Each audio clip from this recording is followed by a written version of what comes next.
There are people who study, photograph, and interact with dangerous sharks, and they don't use a cage. It's their job, but perhaps your worst nightmare. A select group of skilled professionals routinely work with the animals, from massive cold water sharks in Canada to great whites in Mexico and South Africa to tiger sharks in the Bahamas. Even the biggest fish in the sea, the whale shark, attracts a devoted following. And you can now scuba dive with them in the world's largest aquarium. Shark divers are a diverse and eclectic group. Few are adrenaline junkies, while many are passionate conservationists, and others are simply fascinated, some say obsessed, with sharks. I love my job. And a handful of these divers have survived brutal shark attacks. Shark divers' enthusiasm and their fear can be highly contagious. Believe it or not, scuba diving with dangerous sharks is big business. They're more popular than ever.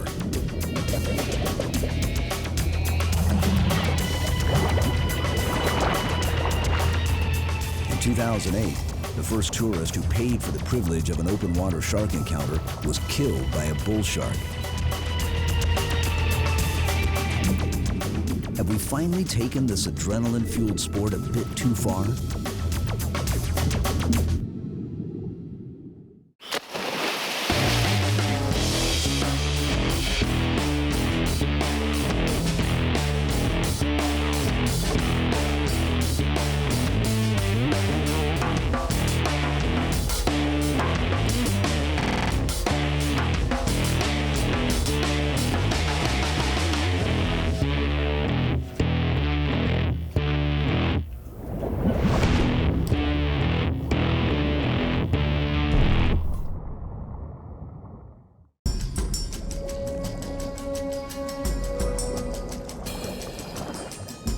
Many scuba divers are asked if they're afraid of sharks. They're frightening creatures to most of us, but for some people, getting close to dangerous sharks is exactly what they're hoping for. Simply swimming in the ocean means we've become part of the food chain. You can say the same about a walk in the woods, but at least we're in our element, above the water. For shark divers, there is something primal and enticing about entering an alien world where sea monsters lurk. Perhaps the best place to scuba dive with one of the most dangerous sharks is in the Atlantic Ocean in a remote corner of the Bahamas. In the tropics, there isn't a bigger or badder predator than the tiger shark. In terms of the number of attacks on humans and fatalities, they are second only to great whites. The largest one ever caught was 24 feet long. It's a contender with the great white as the largest predatory fish in the sea.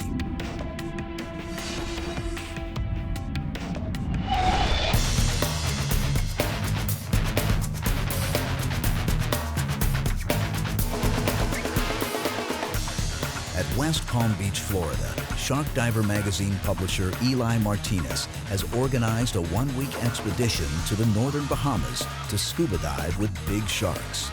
A former rodeo cowboy, Martinez suffered a career-ending injury shortly after turning professional. He then took his passion for dangerous animals to a new extreme. I spent 6 years riding bulls and doing the rodeo circuit, and it was on one of my stops when I got my pro permit and I started going to pro events that I cracked my hip, and I was out for 2 months. So I decided to get my diving certification and went on a dive trip, and I'm dropping down and I saw a shark, and that was it. Basically hung up my spurs literally, and I started chasing sharks after that. Okay, you're clear. After motoring overnight from the Florida coast and clearing Bahamian immigration, the liveaboard diving vessel Dolphin Dream headed north to remote Tiger Beach.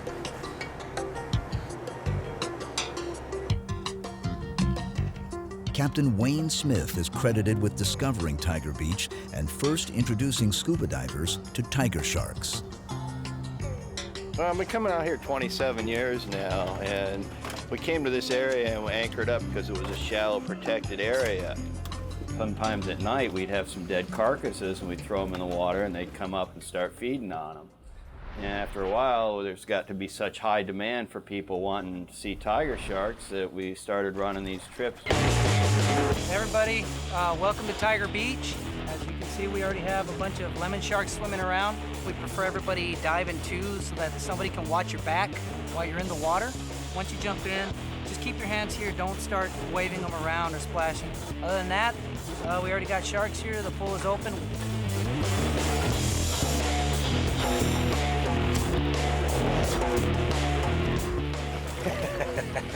Gotta get in there. This is what we nutty people do.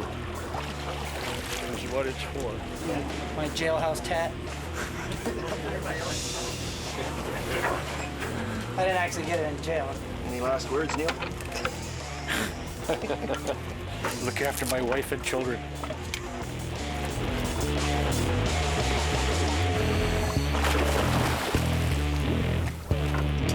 When I started wearing the hat was to save my hair, and it kind of became my trademark. So I never dive without it. The only time I don't is when it's really, really cold and I gotta wear a hoodie, but I'm still trying to figure out how I can make that work.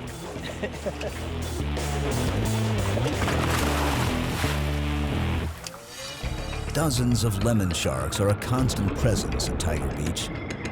They're not generally considered aggressive, but they are implicated in over 20 non-fatal attacks on humans. Many sharks, including lemons, can be dangerous given the right conditions. A beautiful animal with piercing cat-like eyes, they are part of the requiem family, which includes other well-known species such as tiger and blue sharks.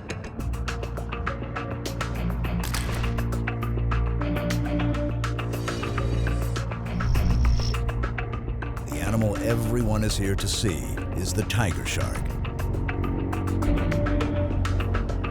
Although not endangered, they are very rarely encountered while scuba diving. It takes some time for the tiger sharks to venture in from the fringing coral reef. They seem at first to be relatively uninterested in the divers or the lemon sharks. But on the first dive of the first day, tiger sharks eventually came closer and made their presence known in a big way.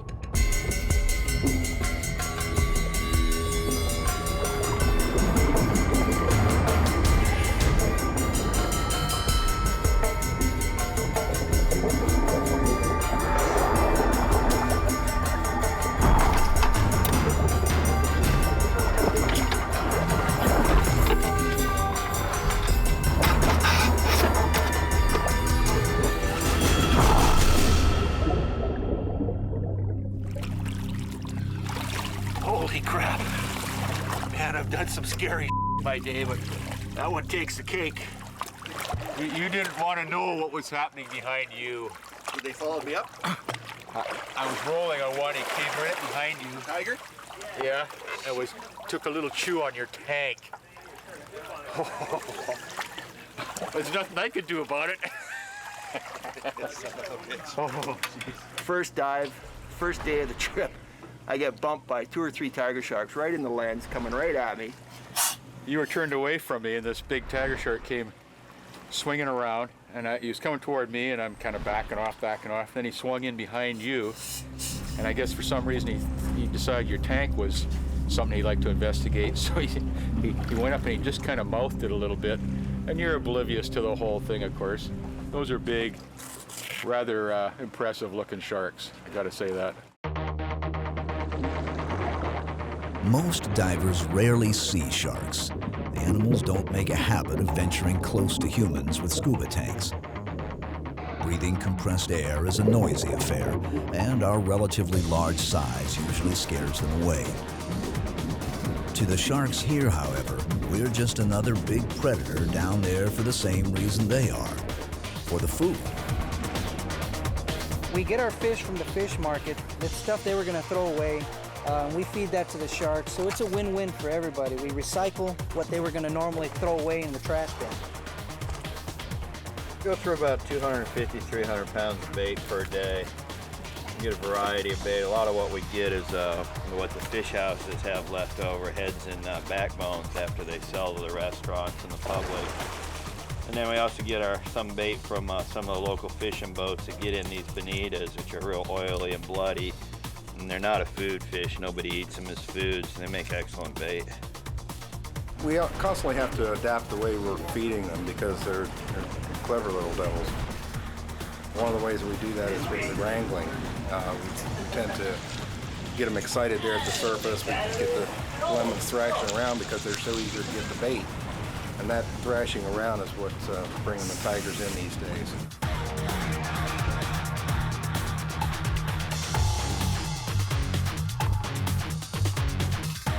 If you want big sharks, you use big bait. We're prepping a grouper head, and what we're going to do is we're going to wrangle in the sharks. We're going to hang this out the back and try to attract the tigers to the boat. We use big heads like this because if we use smaller pieces of fish, well, the sharks will kind of take it away real quick. They got a real thick bone in their heads, so we can last with this one piece of bait, and it'll keep us there for a while.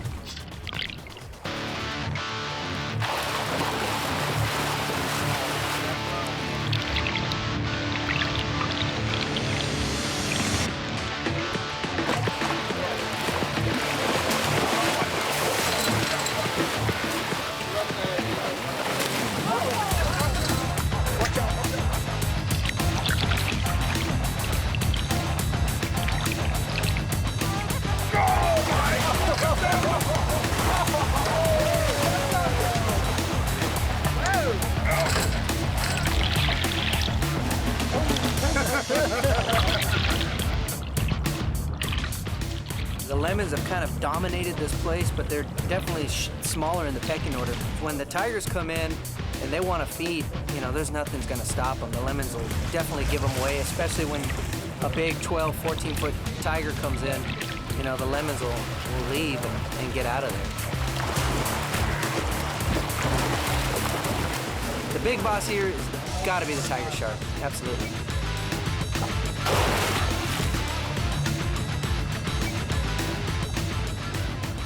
You can see here that if a tiger shark can get his lower jaw on the bottom of this crate, I mean, he'll just snap it in half, and that's what he did here.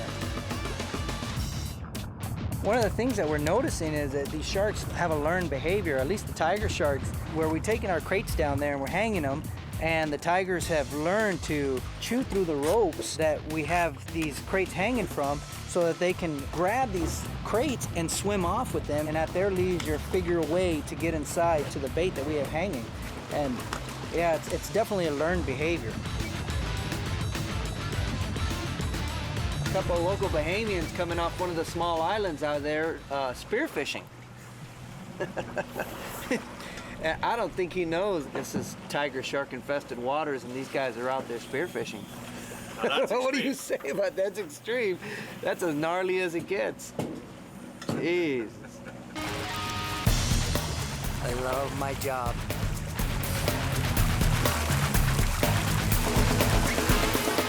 Another day at the office. Oh, yeah.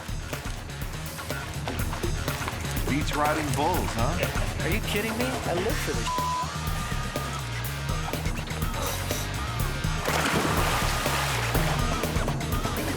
Eli Martinez has found a unique niche in the scuba diving world.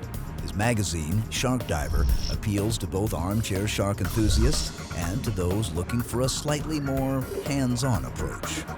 After the magazine started, the reader trips kind of evolved. People started asking us, where do we go diving?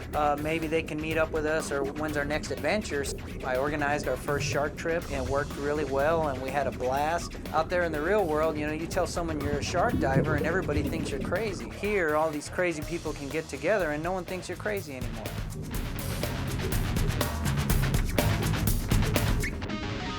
Martinez frequently dives with aggressive sharks and has many hair-raising video clips from his expeditions. Mako sharks are particularly fast and frightening and have very sharp teeth. Well, here you can see the bite marks. This is actually after my last mako shark dive. Makos are one of the few sharks that don't bump divers with their mouth closed. They actually go at divers mouth open.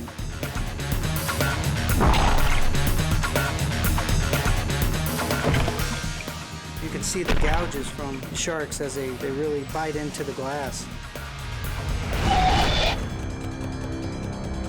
As the week progressed, the action at Tiger Beach ramped up, way up. Aggressive baiting and chumming were perhaps a bit too successful. A handful of tiger sharks became increasingly more bold. Eli had to eventually use his camera as a defensive tool to protect some of the divers.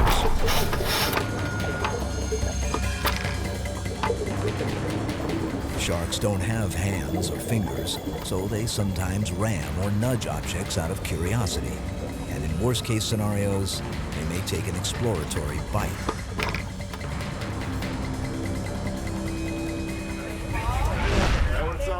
This is what it's all about. This is what you hope for, you know?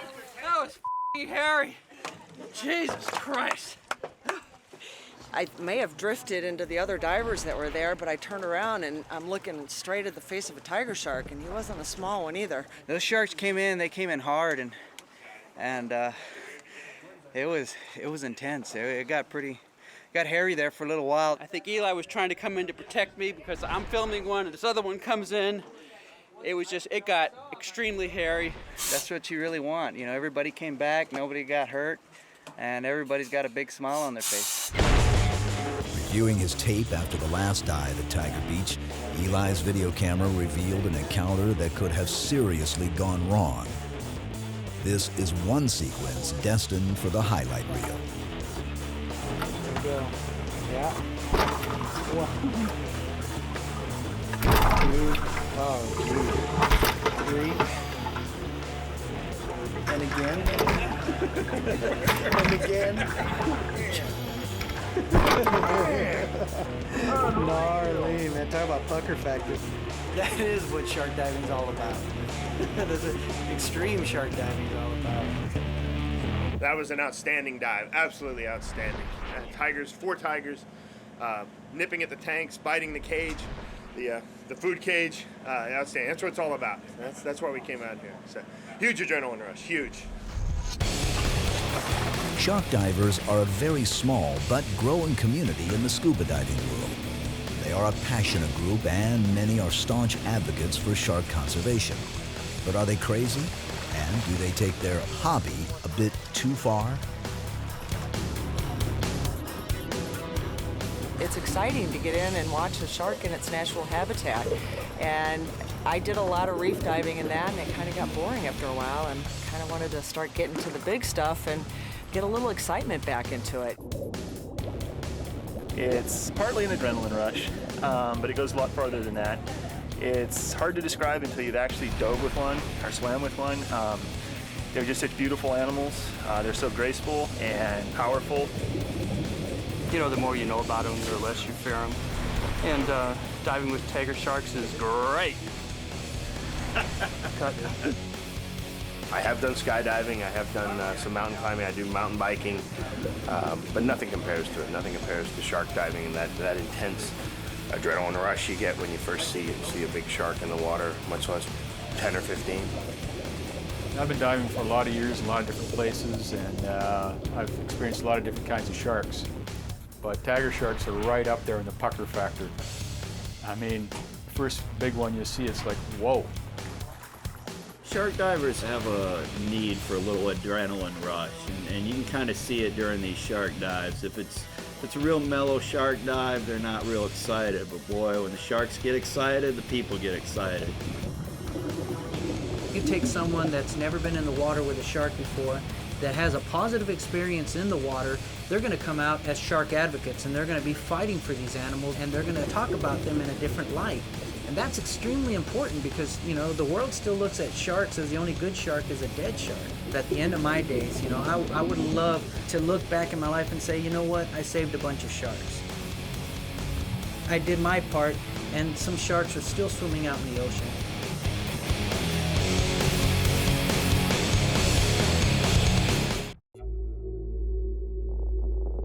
There's no doubt sharks have an image problem. Razor-sharp teeth, the icy stare, bloody feeding frenzies. It's no wonder they've earned such a woeful reputation. And after all, they do occasionally kill people. No species has worse public relations issues than great whites. And no sharks are more popular with shark divers.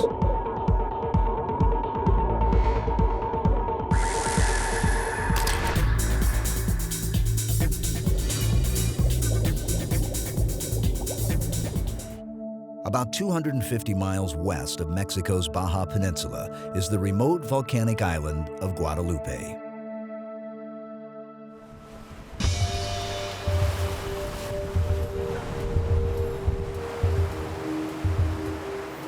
From the port city of Ensenada, it's a journey of nearly 24 hours on the open ocean to reach Guadalupe. Approaching the intimidating coastline of the island, the first order of business is to prepare the shark cages.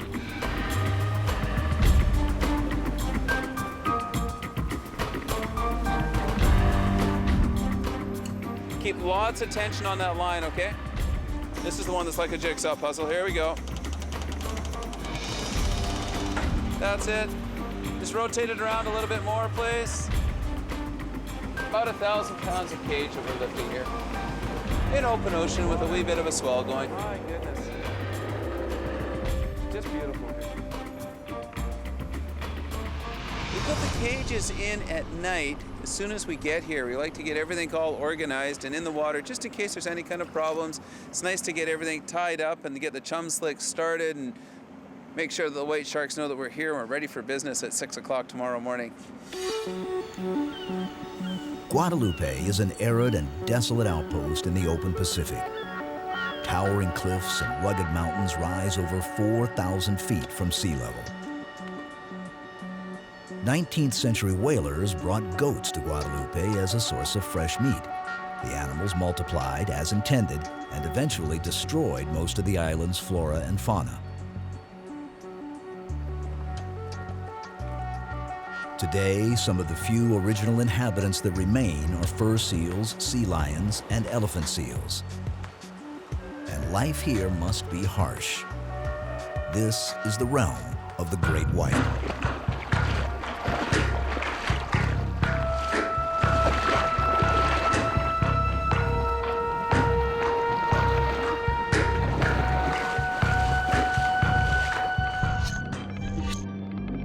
In the late 1990s, long-range fishing boats targeting tuna near Guadalupe began reporting that great whites were attacking their catches. Word spread like a chum slick.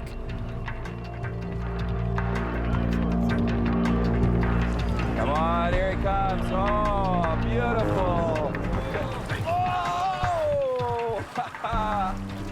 The industry started here in 2000 when a boat called the Horizon showed up, and they had heard stories about sport fishing boats not being able to bring their fish in because the white sharks were taking all the tuna.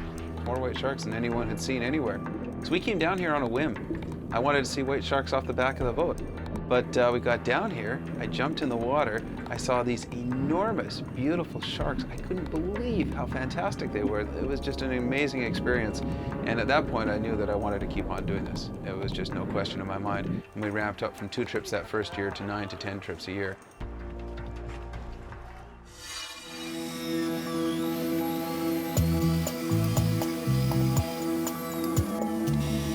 Like the sharks at Tiger Beach, great whites at Guadalupe need to be coaxed with bait. And nothing piques their interest like tuna.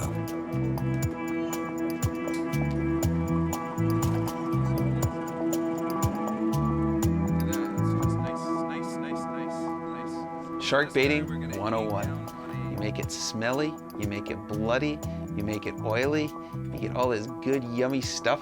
You mix it up with your fingers and scrunch it up to get lots of blood. You make sure that you use animals that are endemic to the islands, mackerel and tuna. And we started chum slick. We do it in a very non-invasive way, but we make it as smelly and yucky as we possibly can. One way to make sure that your chum is nice and fresh. Take a little bit of chum just like this, and we'll see what the mackerel in the water do. Whoa, look at that. Seagulls, mackerel, and a feeding frenzy. That is fresh tuna. Ready to go. Okay.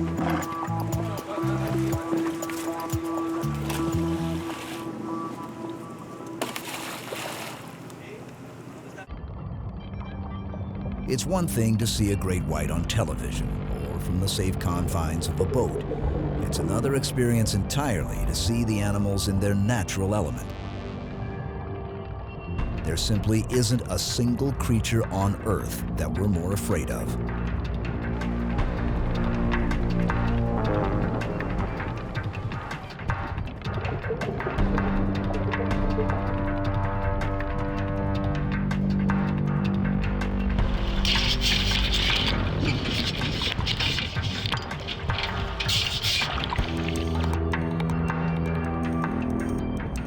I just couldn't believe how big they are and how beautiful they are. I mean, they're not at all ferocious looking. They look like they're smiling at you until they open their mouth.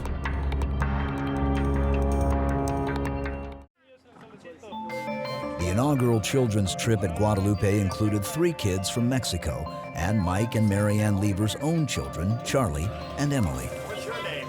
Ernesto.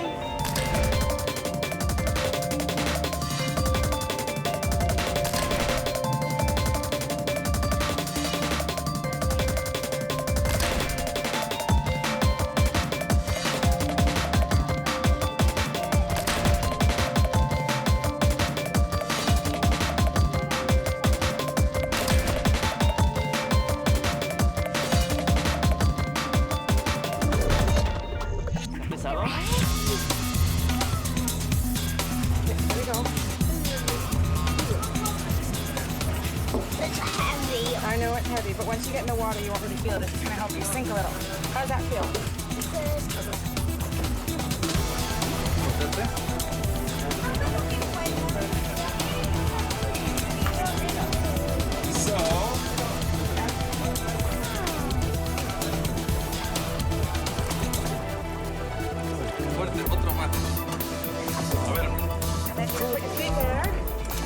Down there. How many sharks do you think you're going to see? Supply. It's salty. It's what? Salty. Yes, it's salty. It is a little salty. Where to go? All the way down. Go.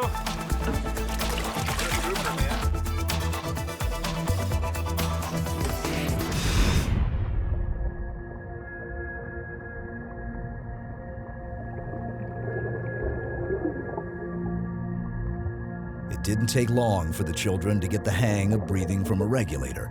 And once they started spotting sharks, the biggest challenge was dragging the kids out of the water.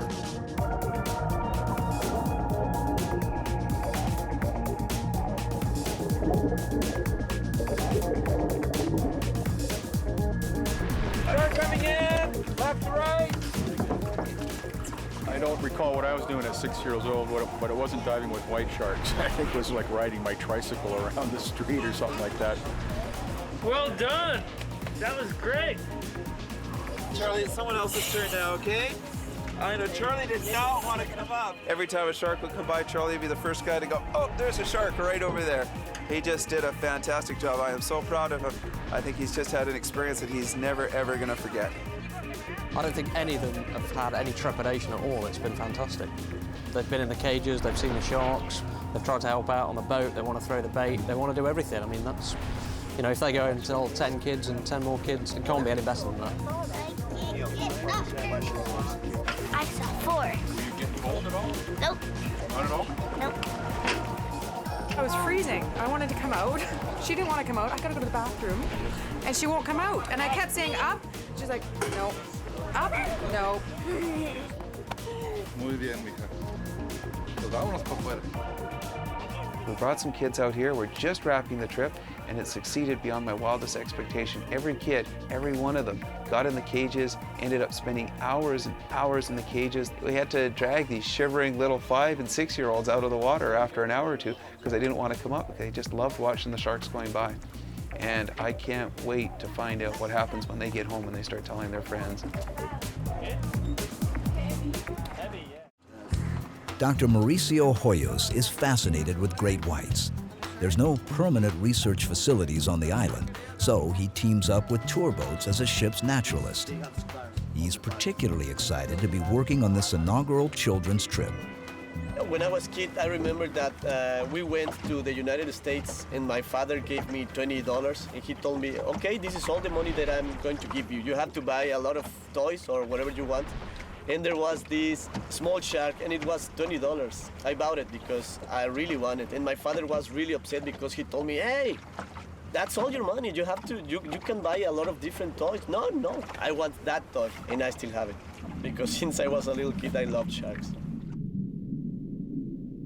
When I saw the first shark, it was like the dream of my life came true. It was amazing. It was a huge female, maybe 4 meters long. And since then, I have been working here on this island every autumn.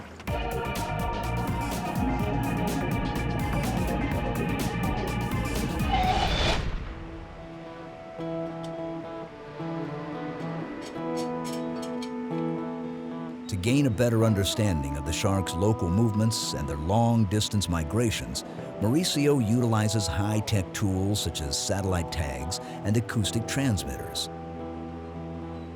These devices reveal startling data about how deep the sharks travel in search of prey. He's observed that smaller great whites at Guadalupe eat mainly tuna, rays, and other sharks, while the older and larger white sharks eat seals and sea lions. It would be extremely hazardous to acquire DNA samples or to implant transmitting devices in open water. Free swimming with great whites would be a challenge and a bit risky. Okay, Jorge, shark, bring it. Put it right here.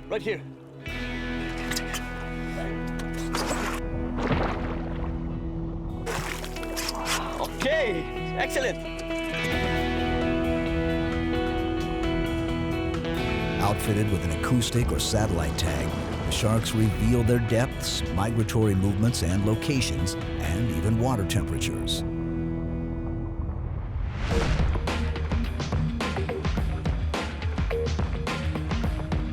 At Guadalupe, Mauricio uses acoustic technology to track local sharks. The white sharks at Guadalupe spend more than half of the year away from the island in open water between California and Hawaii. But what they're doing way out there remains a mystery. A few great whites have been satellite tracked to a remote region in the middle of the Pacific dubbed the Great White Cafe. It's thought that thousands of the sharks congregate each year at the mysterious spot. Whether they're mating, chasing tuna, or even giving birth, no one is sure. For such a remarkably well-known creature, we actually know very little about them. But Mauricio Hoyos is determined to find out more. Well, the shark is not here. Maybe we can go a little bit to the north. Okay? With the luxury of well-appointed tour boats and their state-of-the-art shark cages, Mauricio can also observe the sharks underwater.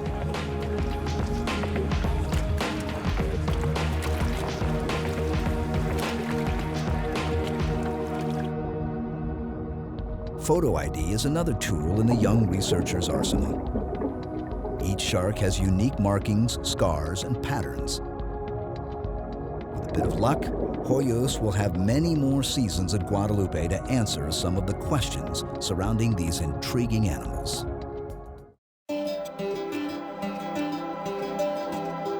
Guadalupe is a protected biosphere of Mexico, but with minimal funding or monitoring of the waters surrounding the island, the sharks are under constant threat from poachers. A set of mature white shark fins can fetch upwards of $25,000. And an intact jaw is an extremely valuable prize. It's an uphill battle convincing impoverished fishermen or foreign fishing fleets that white sharks here are more valuable alive than dead.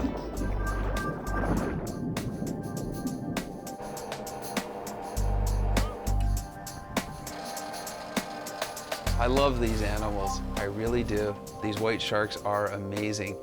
The last 3 days, I've had my 5-year-old son and my 7-year-old daughter in the water with them, and it was just a thrill. And I can only hope that the sharks are still going to be here for them and for their kids and their kids' kids.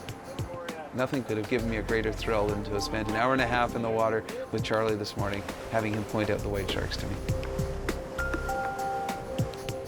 I'm very, very fearful that we're seeing the end of these and that even 5 years from now or 10 years from now, there won't be any sharks left.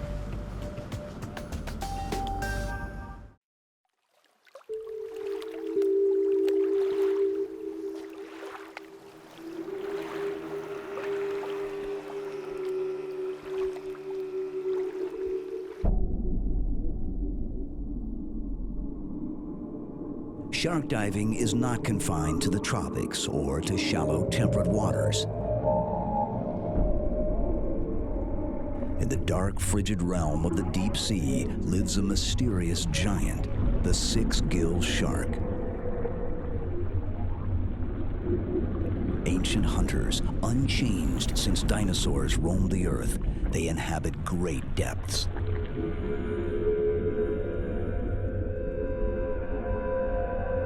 These living fossils can attain a length of over 20 feet.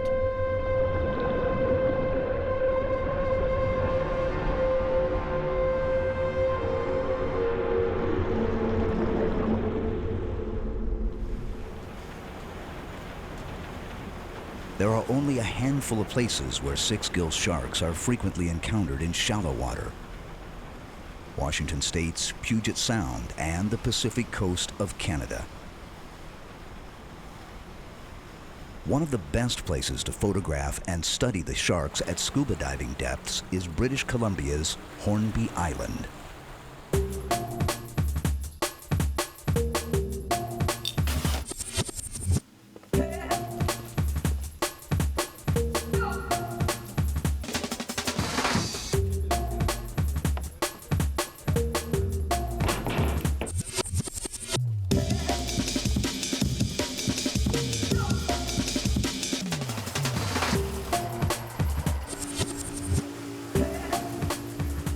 Rob Zielinski and Amanda Heath operate a busy scuba diving business on Hornby Island, and six gills are their #1 attraction. Despite the cold seas and sometimes challenging diving conditions, the animals generate enormous interest. The main reason that people come to Hornby is to see the six-gill sharks. They're a real draw here in the summer. We cater to about 500 diving tourists in the course of May to September. And all of those people come with the intent of seeing the six-gills if they're lucky enough to do so.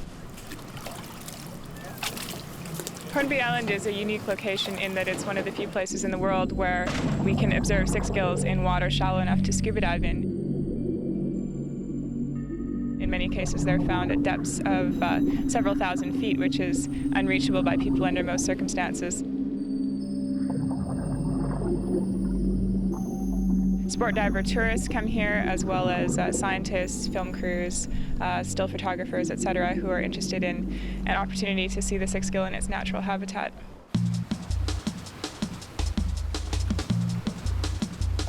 Researcher Dr. Robert Dunbrack of Newfoundland's Memorial University searches for clues to the behavior and biology of these enigmatic sharks. Each summer, aboard his research vessel, the Stalvik, Dunbrack travels to tiny Flora Islet off the coast of Hornby Island. Six-gills and their unusual habits pose many intriguing questions, but simply finding the elusive animals is the first of many challenges.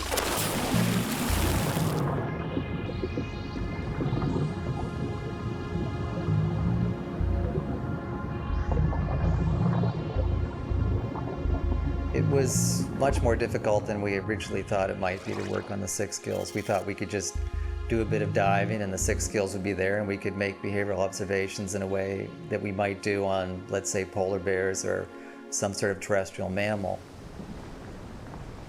The study site that we settled on was on Flora Islets off Hornby Island. We spent a few days there on our research vessel looking for sharks and didn't see anything, and we were prepared then to leave and go and find another site. But on our last dive, we saw 8 sharks in one dive, so that as soon as we saw that, we decided this was a place to do the work.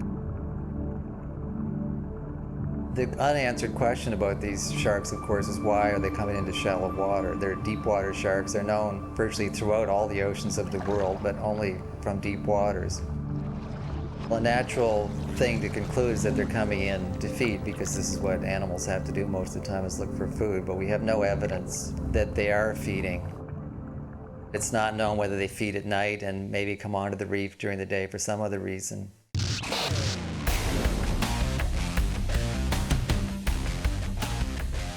Dunbrack quickly realized that direct observation of the animals was very difficult. Depth and time constraints, cold water and currents, and finally locating the sharks on the deep reef made research a daunting task. To aid in his studies, he devised 2 ingenious yet simple methods of observing and recording 6 gills and their behavior. We have built a time-lapse video system that allows us to put a video camera down. It takes pictures, 4 frames every 10 seconds or so. On a single film, we're able to get 2 to 3 to 4 weeks, depending on the time of year. It's just a daylight system. We also have set up a stereo system which consists of 2 video cameras that are cabled directly to the surface. They look over the same area. They're facing down off the reef wall, and so the sharks will swim underneath these 2 cameras. And based on the geometry of the cameras, we can actually get measurements, direct measurements of the size of the sharks as they pass underneath, and also their swimming speed, which we can use for metabolic studies.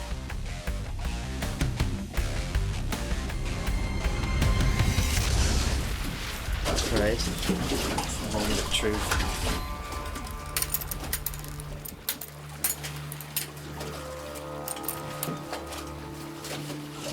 It's gone.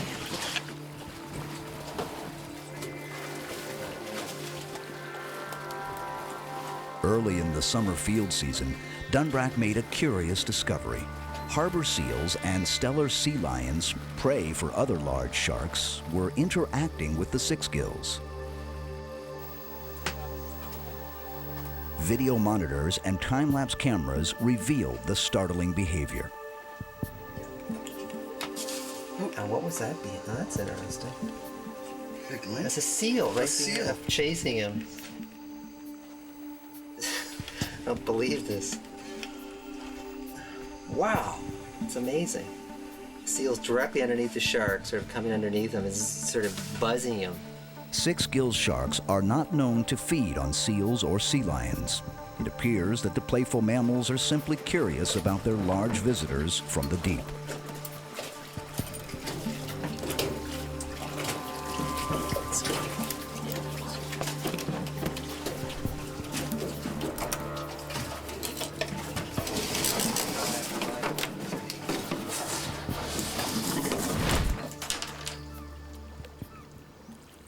In recent years, fossil remains of prehistoric relatives of 6-gill sharks have been discovered on Hornby Island. Over 25 species of mostly deep water sharks from the Cretaceous period have been identified from fossilized remains.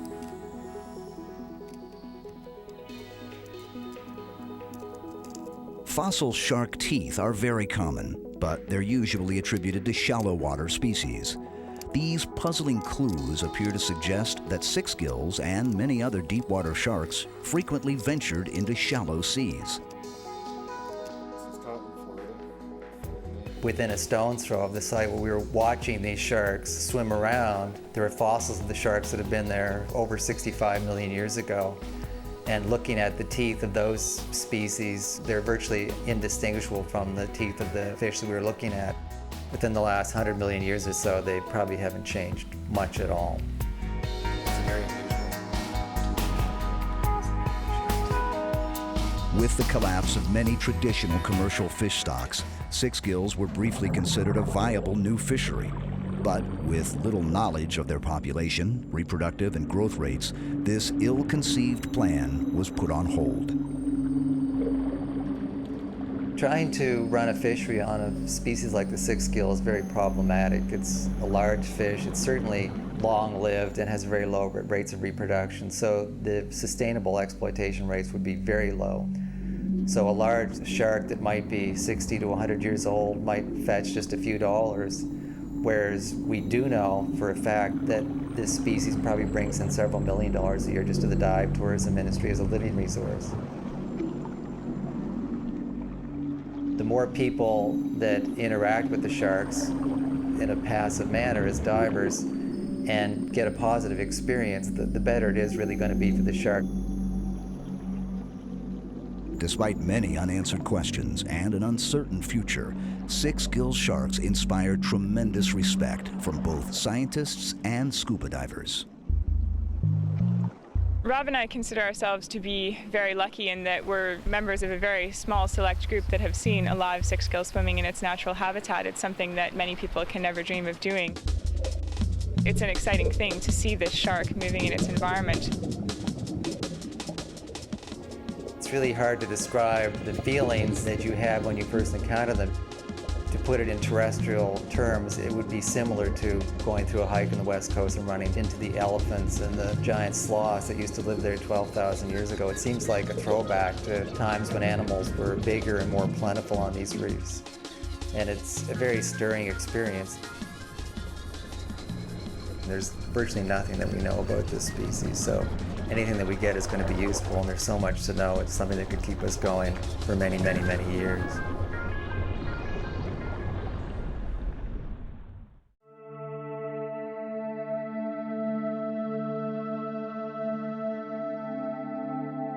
Along the western coast of Australia, Cape Range National Park and the Ningaloo Reef stretch for almost 200 miles.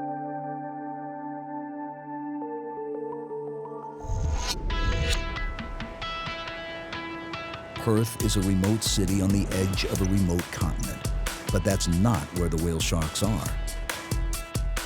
To find them, you must fly another 1,000 miles north to the tip of the most westerly part of Australia.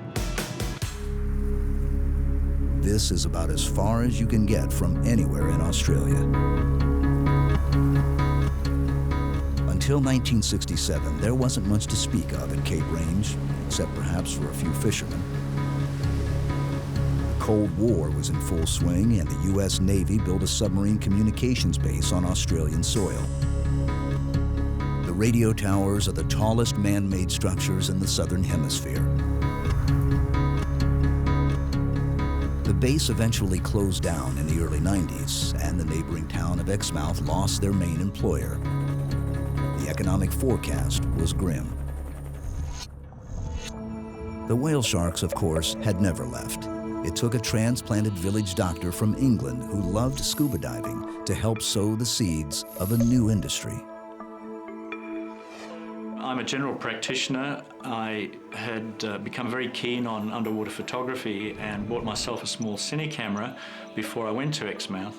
And I was just falling in love with the whole marine environment up there, the coral reefs, the manta rays, dugong sharks, all the creatures that are up there at Ningaloo. Then in one day in March 1983, suddenly, after several hours of searching, we encountered a really big shark. I finally got in the water and swam with it and filmed it, and I was ecstatic. I was over the moon. I mean, to swim next to such a huge creature, to be able to approach it and get so close, it was just a mind-blowing experience.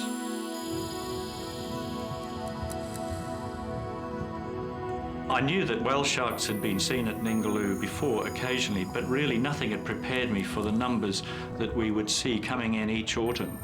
And after that first encounter in 1983, we went on in the next 2 or 3 weeks to see numerous whale sharks, about 20 that season.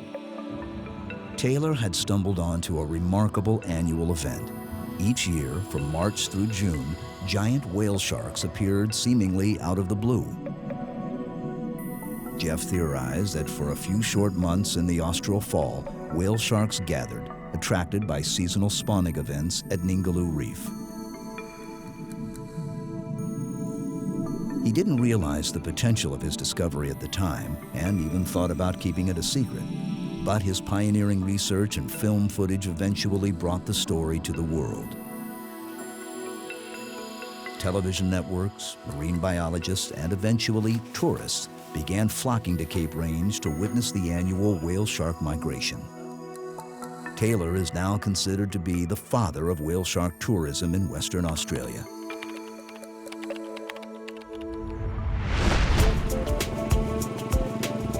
In the late 80s, a handful of businesses sprang up in the tiny villages of Coral Bay and Exmouth that relied on whale sharks' yearly visits.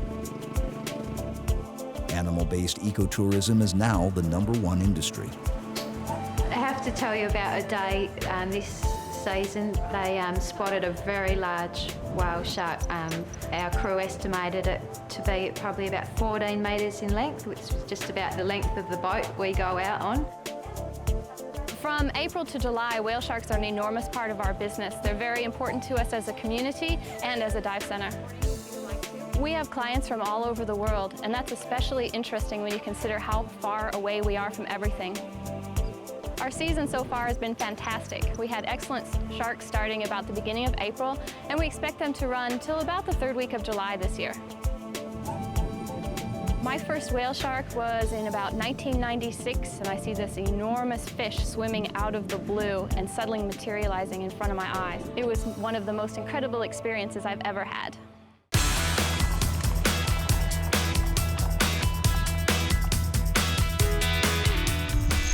In Coral Bay and neighboring Exmouth, whale sharks are big business. Much of the local economy revolves around swimming with the giant fish.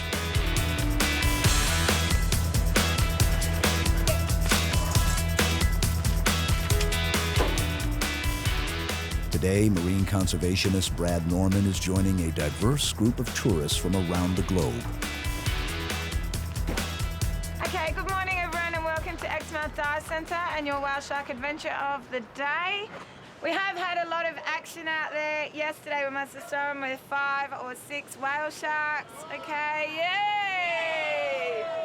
What's going to happen this morning is we're going to hop onto the bus. It's going to take us about 40 minutes. Are we ready? Yay! Okay, let's get going.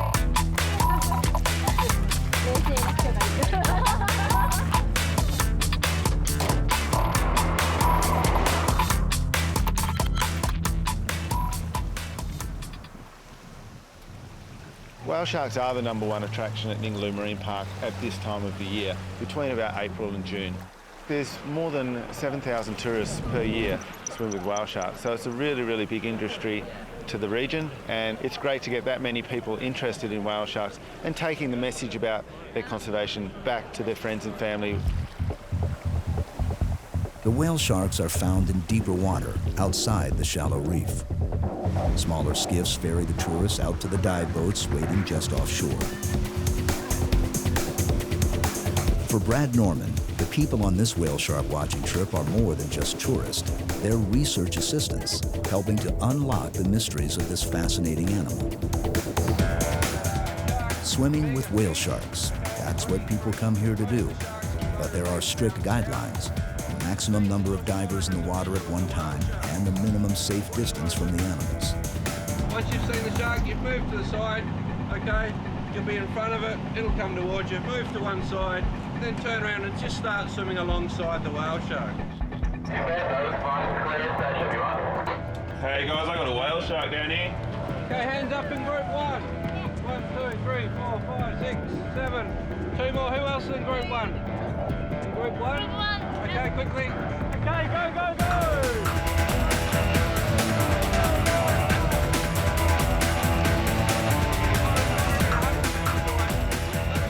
The guide's upraised arm indicates the shark's position. This is the perfect opportunity for the group to swim alongside a whale shark, but you have to move fast.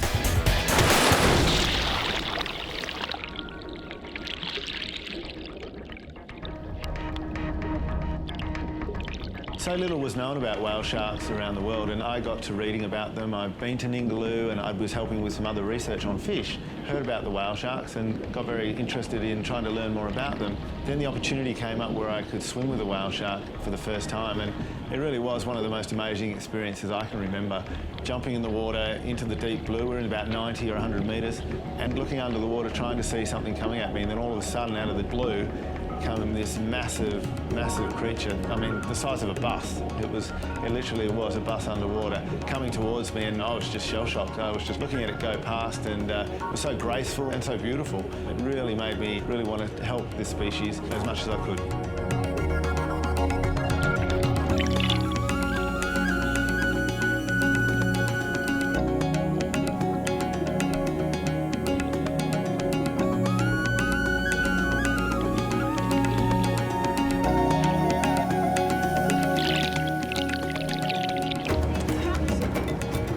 Fantastic, that was huge. That was massive. That was hard work keeping up with it. It's unbelievable. It's one of the best experiences of my life, really. No, it's really amazing.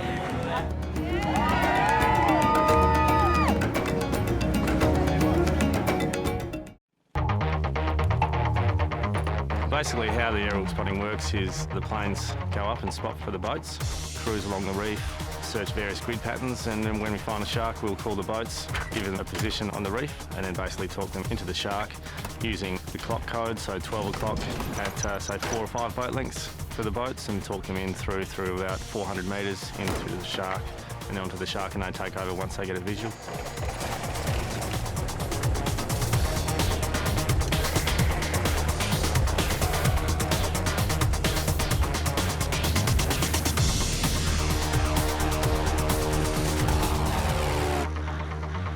A small fleet of planes takes to the skies each morning during whale shark season.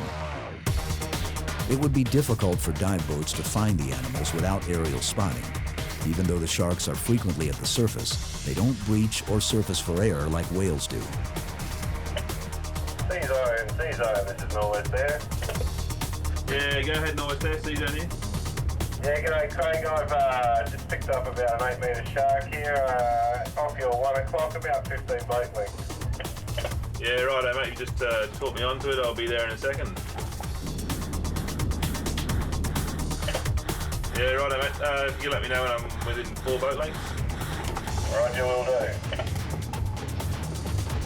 Okay, C-Zone, that's coming up in your 11 o'clock, you're about 4.5 boat lengths away. Yeah, beautiful mate. Yep, I got a visual, that's great.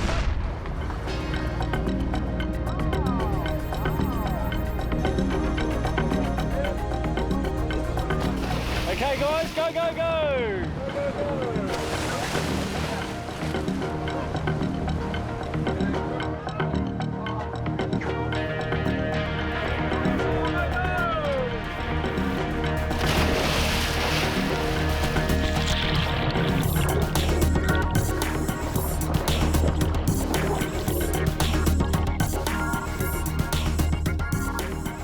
I knew the threats facing whale sharks. I knew they were a species in trouble. Being a marine biologist and somebody very interested in the oceans, it seemed to be a perfect match to trying to help save the largest fish in the sea. Whale sharks are such a difficult species to study, really, because they do roam the oceans. 70% of the planet's water. And we just can't really keep an eye on everything. There's niches that are important to them. We don't know where those important spots are to protect them. Another day, another whale shark. But which one? Has it been the Ningaloo before? Has it been seen and identified before? Brad Norman and other researchers had noticed that every whale shark had a different configuration of white spots, scars, and marks. We knew that whale sharks have spots and lines all over their body, possibly could be used to identify individuals. It was a case of actually refining that thought. When you're working with thousands and thousands of photographs, it becomes unworkable to try to match things up by eye. Brad photographs the pattern of spots, adding to a growing database of images that identify individual animals.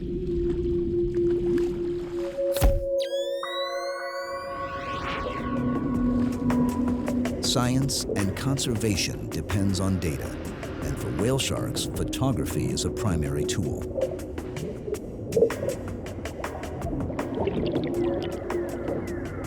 Like a human fingerprint, each animal has its own distinct pattern of spots. The patterns are complex, but there's something similar in the night sky, the galaxies of outer space.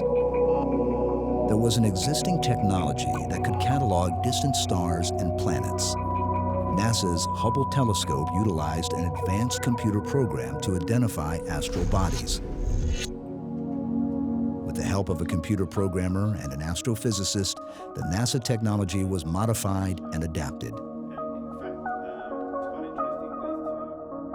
Instead of identifying stars and galaxies, the new program identifies individual whale sharks.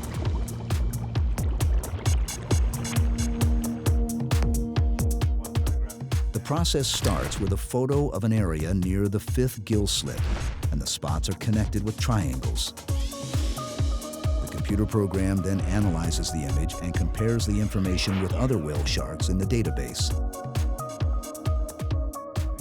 People can just go to whaleshark.org and click on the website. There's a reported encounter page, date, time, location, and they can submit a photograph online. There's a little bit of work that we have to do with the processing of the photographs. We run a scan, come up with either a match for a shark previously seen or a new shark. Tourists and divers can become involved in two ways. One, learning more about whale sharks by going to the website. The second way is swim with a whale shark, take a photo, and send that photo with the date and location of sighting. And that'll help us understand more about the numbers and the movements of these whale sharks around the world. At Perth's Murdoch University, Brad Norman continues his pioneering work in whale shark identification. His efforts have garnered him the prestigious Rolex Award for Enterprise, and he is now an emerging explorer with the National Geographic Society. At Ningaloo Reef, tourists come for the experience of swimming with whale sharks, and at the same time, they help to increase our knowledge of these enigmatic animals. There's many mysteries to whale sharks. We don't know where they're breeding. We don't know how often they breed. We don't know really where exactly they're migrating to and from, and how many actually are out there. These are points that, as to date, we haven't been able to answer. But as we build the program, we raise the awareness, we get thousands of people involved in helping with the research for whale sharks, I think we can answer the questions. Holbox is a tiny island northwest of Mexico's Yucatan Peninsula. Remote and isolated, Holbox Island was once reputed to be a haven for pirates. It became a base for fishermen, and now it's a popular tourist destination. The #1 attraction for visitors, whale sharks.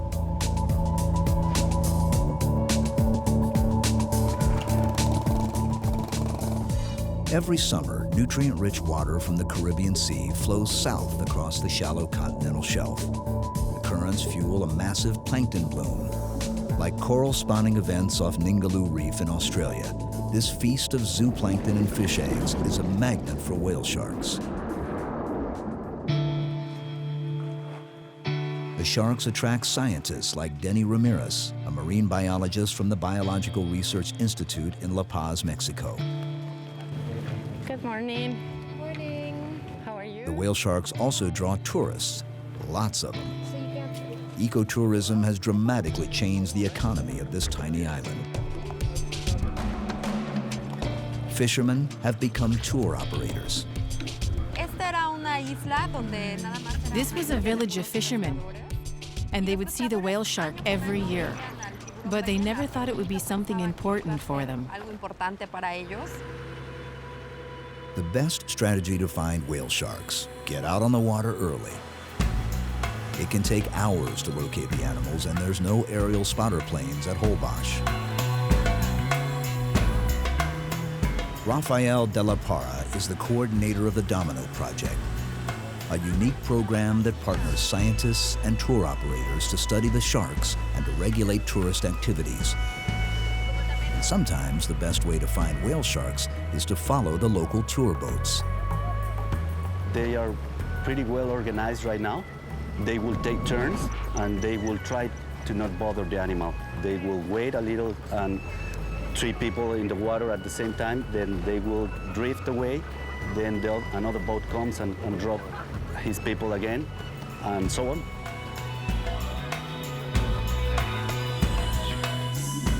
Research and tourism go hand in hand at Holbox. Operators let the scientists know where the sharks are and relay basic information, such as the sex and size of the sharks and if they've been tagged.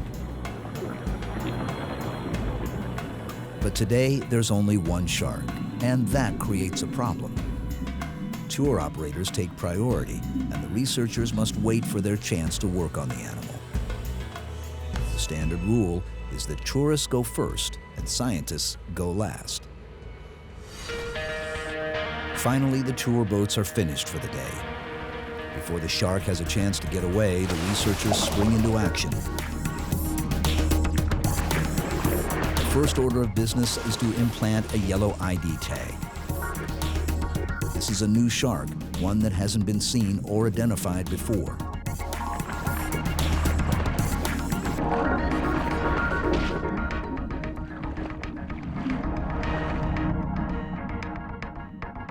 Denny Ramirez wants to find out how whale sharks from around the world are related genetically, where they're going, and where they're from. To do this, she first needs photos to identify them.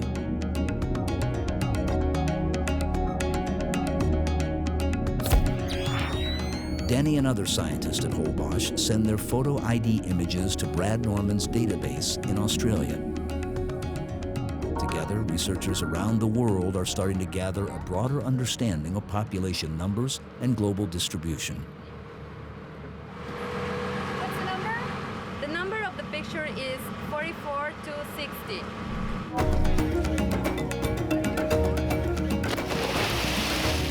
To learn more about whale shark genetics, she needs to get a DNA sample.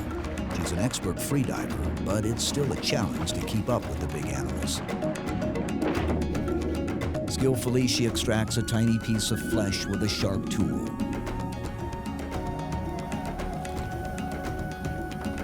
These small samples are key pieces in a genetic puzzle. Back on the surface, Denny carefully unscrews the sharp spear tip which holds a sample of fatty tissue. The flesh goes into a sterile container filled with alcohol to keep the DNA from breaking down. Good sample? Sí, una muy buena muestra. This sample will join hundreds of others back at her lab in La Paz. The final task is implanting an acoustic locator tag which will allow the researchers to track the shark in local waters. But the tag's tether has to go deeper into muscle tissue to ensure it stays in place.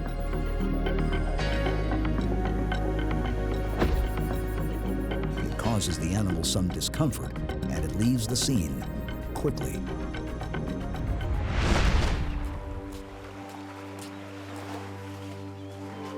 The next morning, Denny Ramirez joins a group of scientists from Mote Marine Laboratory and the Georgia Aquarium. These researchers are at Holbox to gather information about everything from what the animals are eating to local water conditions. It all helps with efforts in Georgia to keep their captive animals healthy and happy in their adopted home.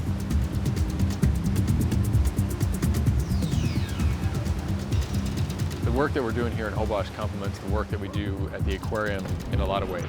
So we learn a lot in the aquarium setting, and then we also learn a lot in the field. But standing alone, neither one of those is really the complete picture. We're actually looking at what they're eating and why they're there. And so we do that basically by taking plankton tows at every place where we see animals that are actually foraging.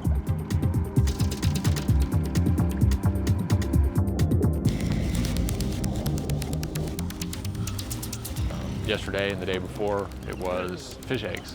Normally it's different types of zooplankton, suggested shrimp, copepods, amphipods, things like that. While Denny prepares her equipment, there's time to test water conditions. Please don't put her in gear.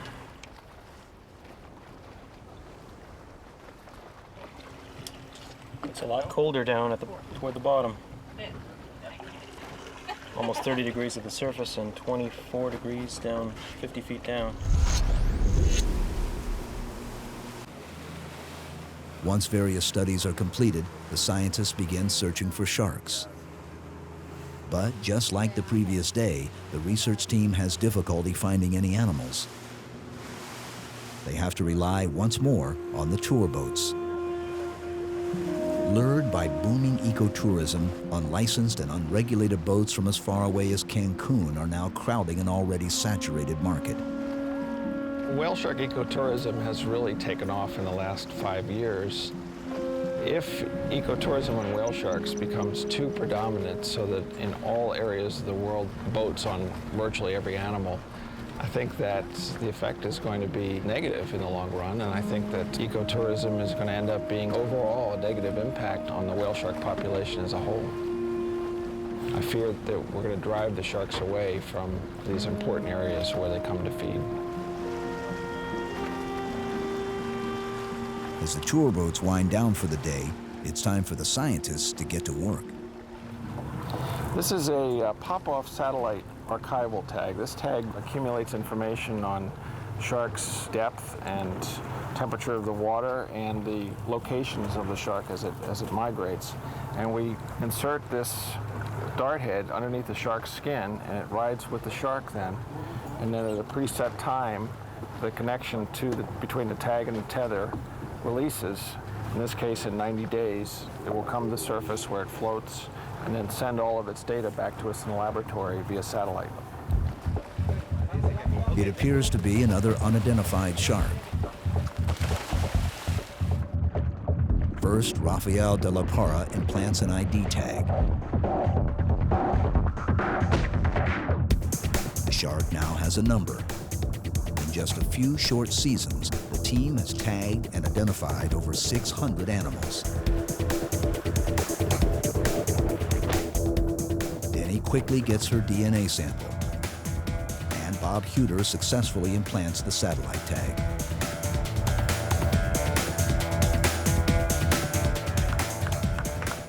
Whether it's Australia or Mexico, whale shark tourism has proven that a live shark is worth more than a dead one. But is this type of tourism harmful to the animals? The fact that we still don't have a great understanding of the dynamics of their behavior again underscores the importance of us being very careful with this resource and not kill the goose that laid the golden egg. The goose being whale sharks, the golden egg being the economy that it's been driving in terms of ecotourism. We've got to take a very conservative approach in terms of how we allow ecotourism to utilize this resource, just like we would do with fisheries.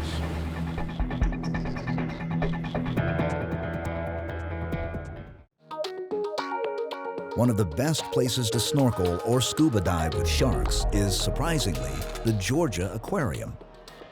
It's the #1 tourist attraction in Atlanta, and their 8 million gallon pool is now open. Divers and snorkelers can experience a fisheye view of their immense Ocean Voyager exhibit, home to some very interesting sharks.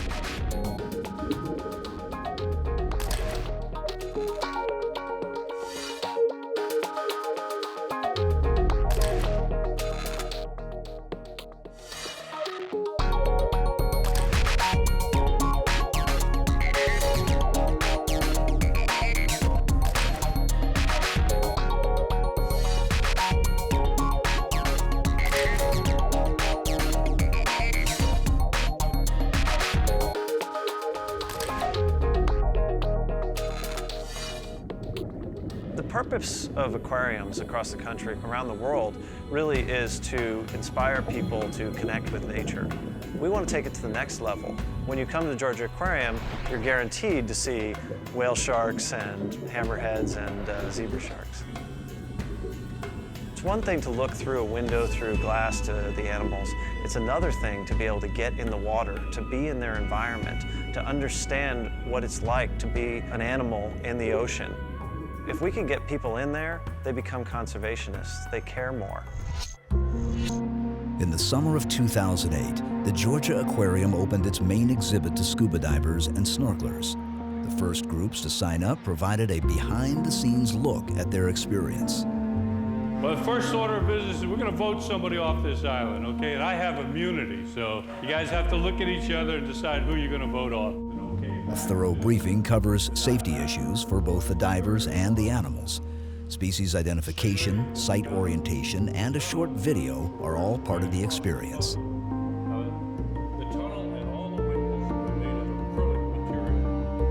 Are you ready to go diving? Yes, sir. All right.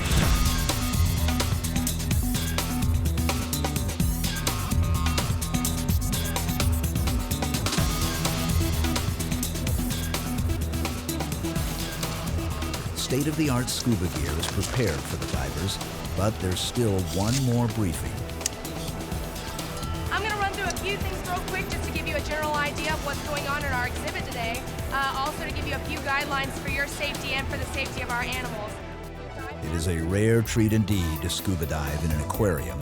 Only a handful of facilities around the world allow the general public such intimate access to their exhibits. Just pretty excited about it. I just hope they fed the sharks.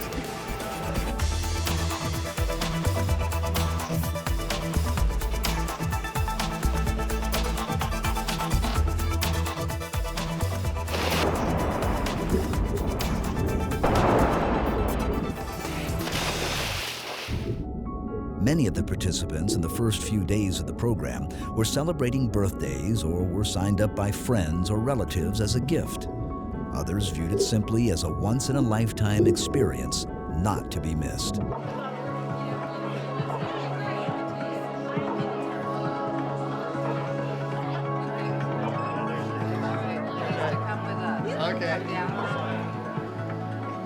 I love you. That's great. Yes! Good birthday present. You know, it's disconcerting to see your daughter at the bottom of a really large tank of water with a lot of fish. That looked kind of scary. Although there are many unusual sharks in the Ocean Voyager exhibit, none are as immense or impressive as the whale shark. And there's not just one, there's 4, each the size of a small bus.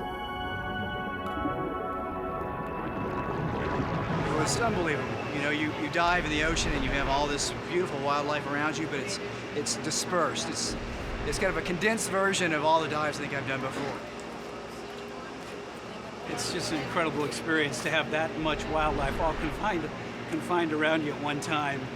It's just exhilarating as heck. That was unbelievable. It was not like anything I've ever done before. I've done a lot of diving, but this is the bomb here. Scuba divers aren't the only people allowed to swim in the Ocean Voyager exhibit. Each day, a group of snorkelers goes through much of the same routine. But instead of descending to the bottom of the tank, they stay at the surface.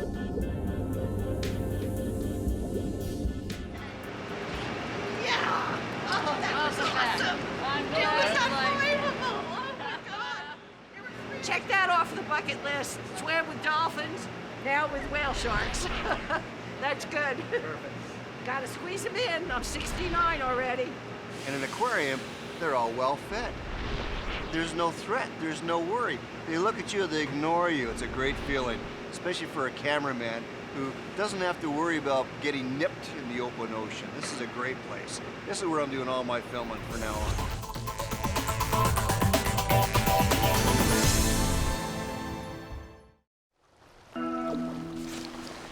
Dr. Eric Ritter is a leading authority on shark behavior and a forensic investigator of shark attacks.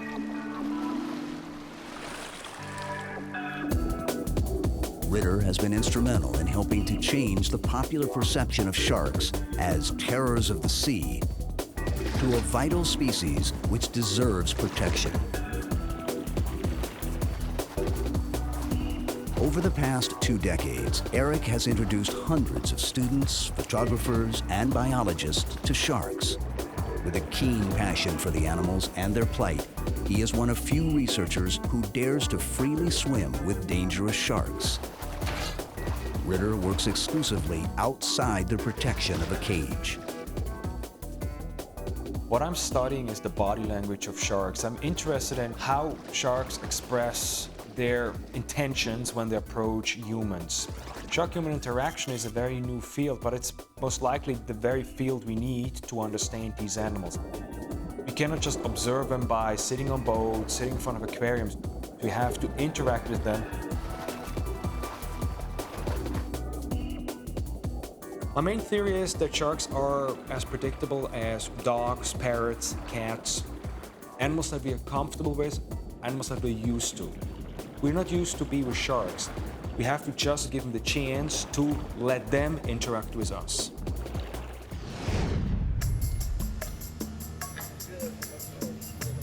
In a unique experiment at Walker's Key, Gary Atkinson and Dr. Ritter attract a handful of large sharks to shallow water.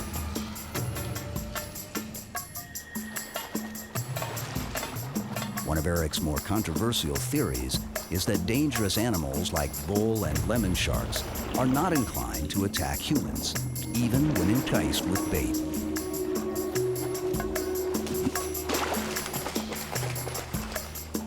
He believes attacks are caused by curiosity or mistaken identity and should be referred to more appropriately as shark accidents.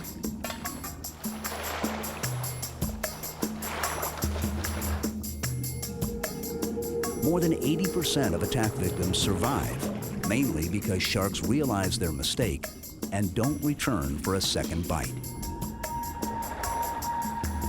Ritter simulates common attack scenarios, such as those on swimmers in shallow water and those on spearfishermen in deeper seas. Throughout his experiments, fish carcasses are thrown into the surf very near to where he stands or swims.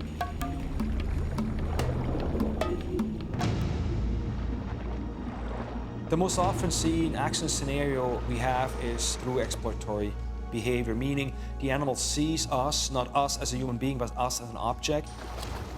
Several factors come together, for example, sound, smell, motion of the object. Sharks, per se, are very curious animals. They have a very high level of hesitance. But if their curiosity takes over, at the end they may grab an object just to get a final idea of what the object could be, because nothing they sense is conclusive. So that's why in very rare cases they still grab the object.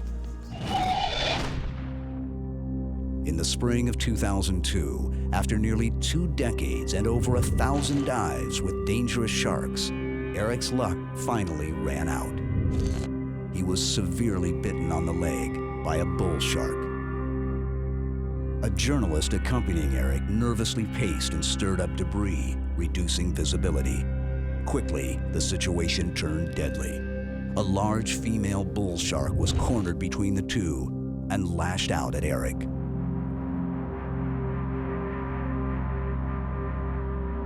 What led to this bite that I had with the bull shark was one of a general situation we've done hundreds and hundreds of times. The person next to me did not stand still as I told him to. He walked back and forth. And so by walking back and forth, he stirred up a lot of sand. And so we lowered the visibility. So it was us who created the situation, not the animals.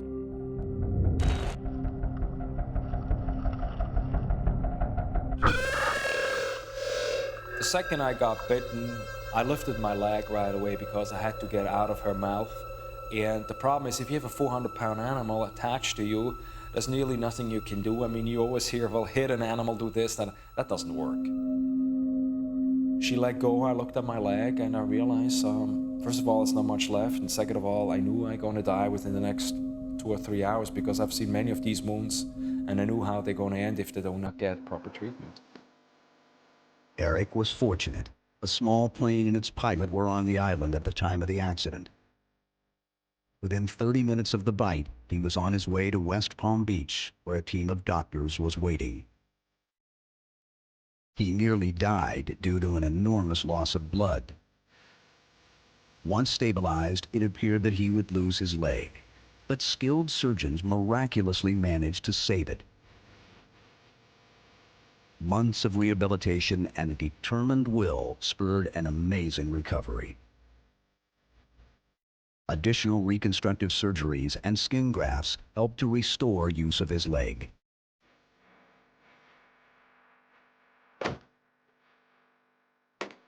The first time I jumped back in the water was about 4 months after my bite. The wound healed so far that I could be in the water 15, 20 minutes. So the first opportunity I had, I jumped right back in at the very spot where I got bitten. I want that everybody sees these animals the way I see them. I wanted to see the animal through my eyes.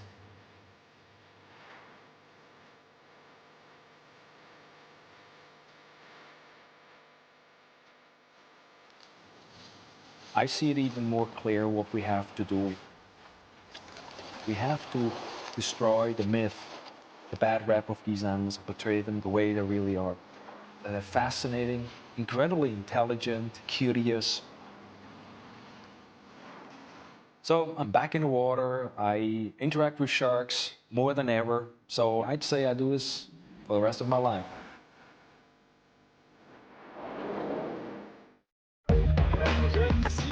Dr. Eric Ritter has helped to dramatically change the popular perception of sharks from bloodthirsty killers to vital animals that need our protection.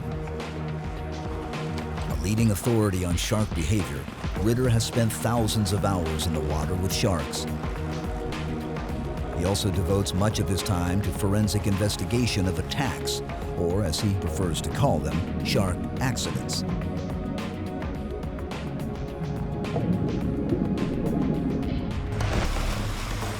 Although he's certainly pushed his luck many times, Ritter has serious reservations about how far some shark divers are now willing to go for a thrill. When we go back to the early days of shark diving, you know, we were feeding the reef sharks and everybody was pretty much happy. But in the last few years, these adrenaline junkies, they want more, bigger and faster. And you know, now everybody seems to want to dive with tiger sharks, white sharks, big bull sharks, but it's not a safe scenario. In my opinion, it has gone way too far. It's not a question about if it ever happens, it's a question of when does it happen. And who will be blamed? The sharks.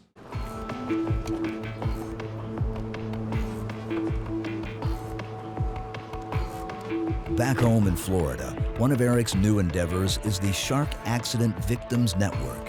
There's a growing need for psychological counseling of bite victims.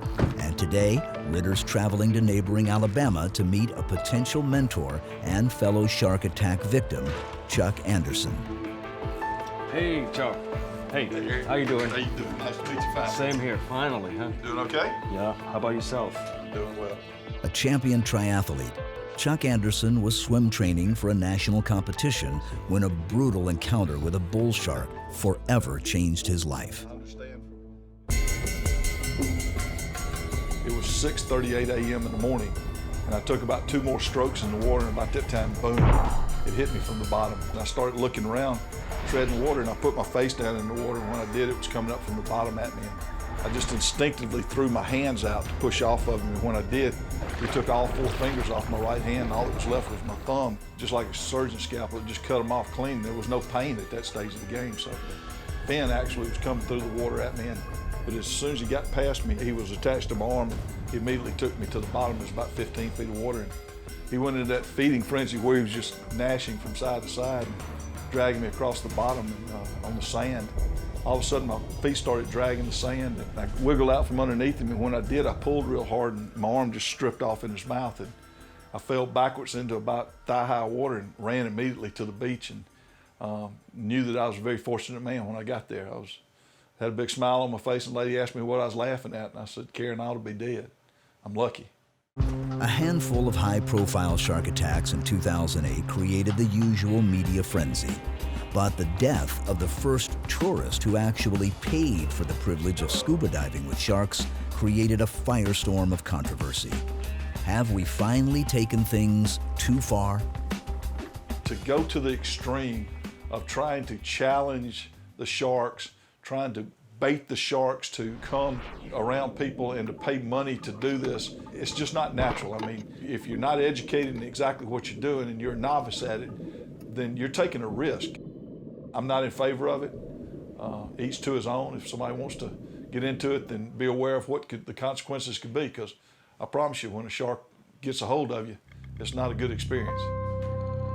This was the first fatality in our sport, and it's just something, you know, all of us hope never happens again. I think it made all of us more aware of what could happen. Accidents will change any industry. It makes, you know, us as shark operators more careful with our clients, with our friends, with the people we take in the water. I don't think shark diving has been taken too far. In fact, I don't even think we've scratched the surface yet.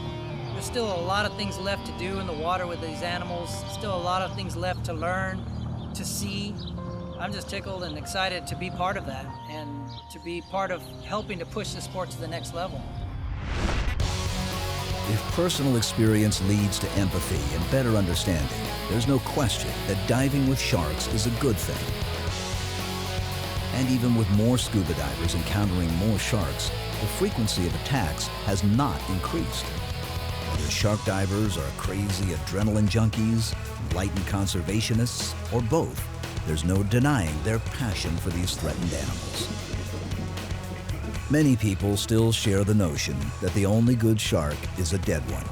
The problem today is that there are far too many dead sharks, and the remaining population is struggling to survive. And if sharks are to survive, we must all become advocates on their behalf.